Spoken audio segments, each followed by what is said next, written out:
آپ کے مطابق کیا بھٹو صاحب ایک انقلابی لیڈر تھے یا عمران خان صاحب انقلابی لیڈر ہیں؟ جی دیکھیں، اگر ہم پرسن اسپیسیفک ہو کر دیکھیں نا تو ایک اور اینگل بنے گا۔ صورتحال یہ تھی کہ بھٹو صاحب کی جو تحریک ہے جو 67-68 میں جو ایوب کے آمریت تھی یا ایوب کے دور میں جو کہا جاتا ہے نا کہ انڈسٹریلائزیشن ہوئی اور یہ ہوا ترقی برقی، اس کے فائدے اس کے نتیجے میں 22 خاندان تو امیر سے امیر تر ہوئے تھے، لیکن غریب تر ہوا تھا۔ ان امپلائمنٹ اپنے ایکسٹریم پہ چلی گئی تھی۔ تو اس وقت پھر عوام میں ایک جو تحریک اٹھی، بھٹو صاحب نے اس فصل کو کاٹا۔ بھٹو صاحب خود کوئی ریولوشنری نہیں تھے، بلکہ جب وہ ایوب خان سے الگ ہوئے تو وہ اپنے لیے جگہ تلاش کر رہے تھے کونسل مسلم لیگ اور جماعت اس میں جانے کی، لیکن پھر ان کی ملاقات ہوتی ہے جے رحیم کے ساتھ، اور جے رحیم نے ان کو پھر مائل کیا کہ آپ ادھر ادھر کسی جماعت میں نہ جائیں، آپ ایک اپنی جماعت بنائیں جس کا مینیفیسٹو جو ہے وہ پروگریسو ہو، اور پھر وہ ڈاکومنٹس جے رحیم نے بنائے سوشلزم کے حوالے سے، اور پھر پیپلز پارٹی کی بنیاد رکھی گئی ڈاکٹر مبشر حسن صاحب کے گھر پر،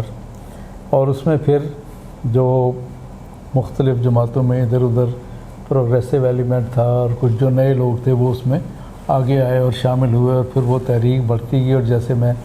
ہمیشہ کہتا ہوں کہ وہ سوشلزم کے ساتھ ساتھ نیشنلزم دونوں جب کمبائن ہوئے تو وہ پھر ایک بہت بڑی عوامی تحریک بن گئی، اور وہ اتنی بڑی عوامی تحریک بنی کہ یحییٰ خان اور اس کی حلیف ساری دائیں بازو کی جماعتیں، ان کا اپنا انالیسس یہ تھا کہ ہم الیکٹیبلز سب ان کے ساتھ تھے کہ ہم یہ انتخاب سویپ کر جائیں گے اور یحییٰ خان کو تاحیات پریزیڈنٹ بنا دیں گے۔ اس غلط فہمی میں وہ انتخاب جو ہے وہ فری اینڈ فیئر ہونے دے دیے گئے، کیونکہ اسیسمنٹ یہ تھی، کسی کے اسیسمنٹ میں عوام نہیں تھے، اور وہ یہ سمجھ رہے تھے کہ یہ بھیڑ بکریاں ہیں، یہ جو ہجوم اکٹھا ہو جاتا ہے بھٹو کو دیکھنے کے لیے، شاید بھٹو خوبصورت ہے اس لیے لوگ دیکھنے آ جاتے ہیں، بلکہ موچی دروازے میں ایک جلسے میں بھٹو صاحب تقریر کر رہے تھے، میں نے سب جلسے ان کے اٹینڈ کیے، تو اس نے کہا کہ میں کوئی دلیپ کمار ہوں کہ لوگ مجھے دیکھنے آ جاتے، تو ان کی اسیسمنٹ غلط ثابت ہوئی۔ تو لیکن بھٹو صاحب نے ایک چیز تھی، وہ سوشلسٹ نہیں تھے، انہوں نے سوشلزم وہ سوشلسٹ کے جو تھے علمبردار ان سب کو اپنے ساتھ جمع تو کر لیا تھا، یا وہ ہو گئے تھے ان کے ساتھ، لیکن وہ نیشنلسٹ ضرور تھے۔ ان میں ایک تھا کہ پاکستان کو اپنی آزاد خارجہ پالیسی رکھنی چاہیے۔ بطور فارن منسٹر بھی ایوب خان کے ساتھ ان کا یہ رہا، اور پھر جو تاشقند کے اندر جس طریقے سے ایک ہیوملیٹنگ معاہدہ ایوب خان نے سائن کیا لال بہادر شاستری کے ساتھ، اس پر انہوں نے ریئیکٹ کیا، اور پھر وہ لوگوں میں لے کر آ گئے معاہدہ تاشقند سے، انہوں نے اپنی پاپولیرٹی بلڈ کرنی شروع کی پاکستان میں، اور نیشنلزم ہی مین ان کی فورس رہا، اور سوشلزم اس کے ساتھ شامل ہو گیا، کیونکہ ورلڈ وائڈ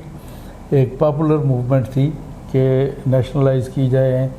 اور پاپولر موومنٹ دنیا بھر میں اس وجہ سے میں نے بھی ذکر کیا کہ 68 میں all over the world nationalization کی اور سوشلزم کی موومنٹ پاپولر تھی، اور پھر چائنا پاکستان میں بہت پاپولر تھا۔ ماؤ زے تونگ کی تصویریں لوگوں کے گھروں میں لگی ہوتی تھیں، خود میرے گھر میں لگی ہوئی تھی۔ تو یہاں چونکہ انڈیا کے اگینسٹ چائنا پاکستان کا حلیف تھا، 65 کی جنگ میں اس نے سپورٹ کیا تھا، تو اس حوالے سے چائنا کا جو ماؤ زے تونگ کا ماڈل ہے وہ پاکستان کے عوام میں بہت پاپولر ہو گیا تھا، اور اس کے حوالے سے ہی پھر بھٹو صاحب نے اپنے لیے چیئرمین کا ٹائٹل اختیار کیا تھا۔ اس سے پہلے کوئی سیاسی پارٹی ایسی نہیں تھی کہ جس کا ہیڈ جو ہے وہ چیئرمین کا ٹائٹل استعمال کرے، وہ پریزیڈنٹ کا ٹائٹل ہوتا تھا۔ تو وہ ایک پوری ویو تھی جس پر بھٹو صاحب نے رائڈ کیا، اور 73 کے کانسٹیٹیوشن بننے تک ان کا رویہ جو تھا وہ اپنی پارٹی کے اندر جو سوشلسٹ ایلیمنٹ تھے ان کے بارے میں ہارش رویہ تو تھا، لیکن آہستہ آہستہ سے انہوں نے ایک ایک کو کیا، لیکن سب سے زیادہ جو ریڈیکل لوگ تھے ان کو انہوں نے شروع میں فارغ کرنا شروع کر دیا، جیسے مختار رانا تھے، معراج محمد خان تھے، پھر آہستہ آہستہ ڈاکٹر مبشر حسن جیسے لوگ بھی ان کے لیے ایکسیپٹیبل نہیں رہے، اور 74 کے بعد سے 77 تک تو پھر مکمل طور پر جاگیرداری چھا گئی تھی۔ انہوں نے اپنے جاگیردار دوستوں کو، جو جوناگڑھ گڑھ میں ان کے والد صاحب وزیر اعظم رہے تھے جوناگڑھ گڑھ کی ریاست کے، اس کو ریٹرن انہوں نے کیا کہ جو نواب جوناگڑھ گڑھ ہے اس کو سندھ کا گورنر لگا دیا، جو بہاولپور کا نواب تھا اس کو پنجاب کا گورنر لگا دیا، صادق قریشی جو نواب تھا اس کو پنجاب کا وزیر اعلیٰ لگا دیا۔ تو وہ سب بڑے بڑے جگادری جاگیردار جن کے خلاف عوام کا نیریٹو تھا وہ ان کو واپس لے آئے تھے۔ تو 77 کے انتخاب آنے تک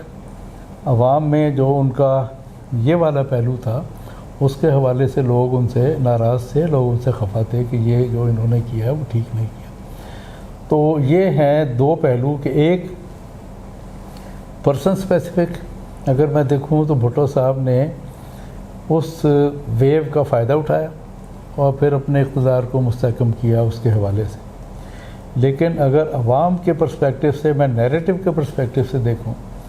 تو جو بھٹو عوام کے دلوں میں بستا تھا وہ ریولوشنری تھا، وہ عوام اس کو اسی پرسپیکٹیو میں دیکھتے تھے، اور بہت سے اس کے چاہنے والے آج تک اس رومانس کے اندر مبتلا ہیں۔ اسی ماڈل کو ہم دیکھتے ہیں عمران خان کے پرسپیکٹیو میں کہ 9 اپریل 2022 کو جب اس کی حکومت سے اس کو فارغ کیا گیا تو وہ تو کہتا ہے میں تو ڈائری لے کے اپنے گھر پہنچ کے تو میں نے تو فلم لگا کے اپنے ریلیکس کرنے کا سوچ لیا تھا کہ اب ٹھیک ہے ہم ذرا کچھ آرام کریں گے، لیکن پبلک باہر نکل آئی۔ تو پبلک کا جو یہ نیریٹو تھا نا کہ ایک فارن انٹرونشن کے ذریعے ہماری حکومت کو گرایا گیا ہے، that was the force of nationalism, وہ پھر ایسی ابھری اور وہ ڈریگ کر کے عمران کو باہر لے آئی، اور پھر جو اس کے بے تحاشا جلسے ہوئے ہیں، دھوپ میں، گرمی میں، بارش میں لوگوں نے کھڑے ہو کر وہ سنا، حالانکہ گھر میں ٹی وی اسکرین پہ بھی دیکھ سکتے تھے۔ تو وہ جو ایک نیشنلزم کا نیریٹو ہے نا، اور حقیقی آزادی اور ہم غلامی نہیں کریں گے، وہ اب بچے بچے کی زبان پر ہے۔ تو person of Imran is now in the بیک گراؤنڈ، عمران اور no Imran, but this narrative has carried forward.